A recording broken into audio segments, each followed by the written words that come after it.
It's actually something I've wanted to do. One of my like favorite saxophonists, Bob Reynolds, does a lot of stuff with like pedals and all of that.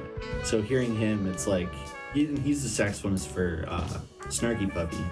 So hearing that, it's like, oh, I want to try that. So it was a really cool opportunity to try that. Definitely a little bit of a learning curve at first, just because it kind of felt like using a plunger for like a plunger mute on a trumpet, except with my foot.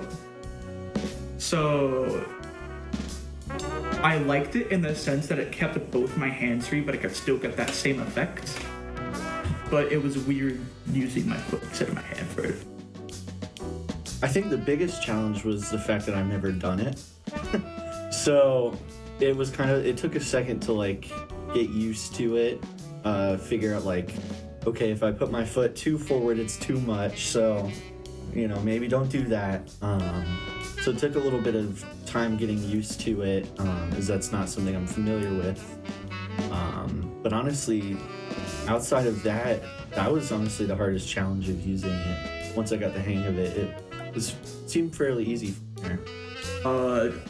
Both me and the sax using the wah pedal at the same time kind of felt a little weird to hear like a pitch center. If I ever end up finding myself in a position where like I'm playing more like fusion style music, which I definitely can see myself doing because it's, something I enjoy playing. I'd definitely like to experiment, not even just with wah pedals, but maybe eventually like other things, using other effects in my playing and kind of taking it to another level, so to speak. It's definitely an interest now because I've had other friends talk to me about stuff like this, like, hey, want to come record with us? We have cool pedals. I'm like, I've never used one of those before. And so now that I kind of stepped into an environment where I got to learn how to use one, kind of get comfortable with one,